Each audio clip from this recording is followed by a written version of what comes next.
Let me show you something. Go to page 812, which is, and on page 812 you'll find the Mark, and in Mark 4, look what he says in Mark chapter 4 and verse 11. He says, "Unto you it is given to know the mystery of the kingdom of God, but unto them that are without, all of these things are done in parables."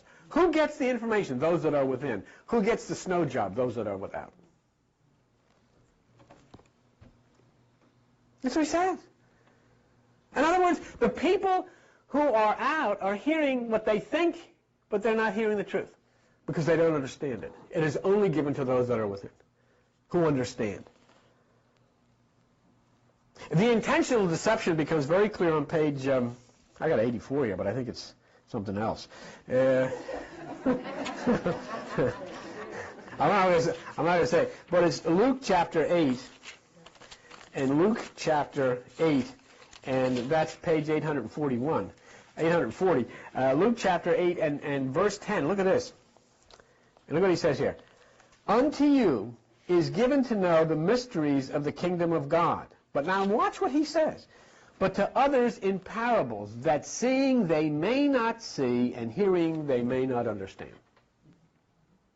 I'm telling you a story. You think this is what I mean. It's not what I mean.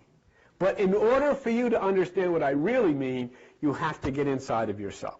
You have to start making contact with that light so that you have to direct it. The angle of light has to come from above, has to penetrate through the pineal gland, and that little electron that we've been talking about has to hit that board and clarify for you what the real truth is. Because if I tell the truth to these people, they're going to make denominations out of it. They're going to make religious organizations out of it. They're going to kill each other. They're going to do all the things that they do with what little religion and understanding they have. So they really don't understand.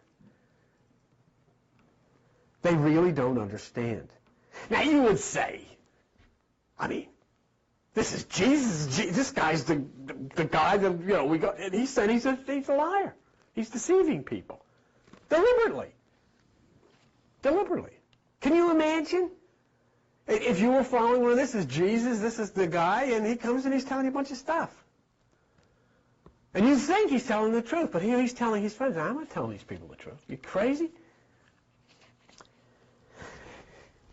This word means to deceive, guile. It means to be deceptive. It means to lie. Here's the guy that wrote, abides faith, hope, and love. And the greatest of these is love. This guy wrote the Bible. Look what he says on page 950. On page 950, in the book of the 2 Corinthians chapter 12, and verse 16, look what this guy says. He's talking to the people. He says, you know, I tried to do this, and I spent money and all this, and so forth, because I tried to get you to follow my way. But he says in verse 16, chapter 12, but be it so, I didn't burden you. Nevertheless, being crafty, I caught you with guile. I deceived you. I lied to you. And he wouldn't lie. He wrote the Bible. He's a liar. And he admits it. Deception. But the deception for a purpose. Here you have Jesus admitting that he was deceptive. You have Paul, the apostle, admitting that he was deceptive. So why couldn't Monty be right in assuming that the writers of Genesis were also deceptive and that God was the bad guy and the snake was the good guy?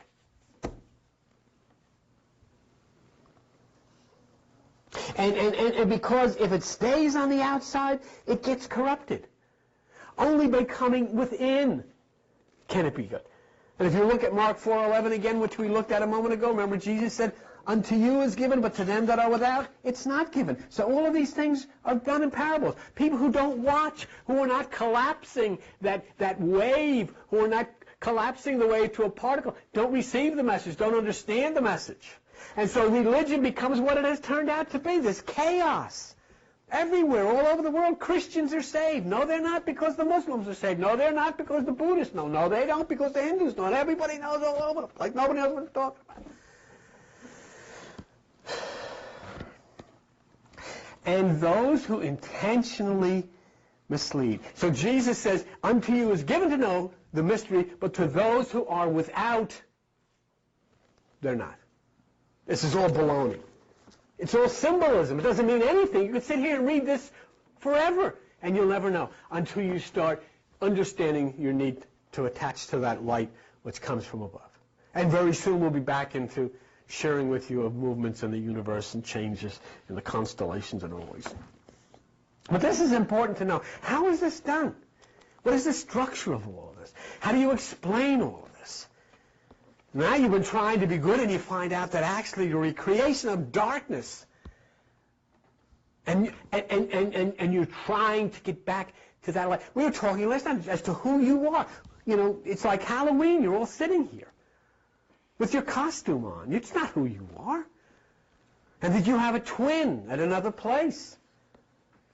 And that when you finally make contact with the twin, and you find out back to the person you are, and you'll recognize people that you knew here, not looking like they do. You say, well, how could that be possible? Let's say that we all came in here, and this is a Halloween costume party.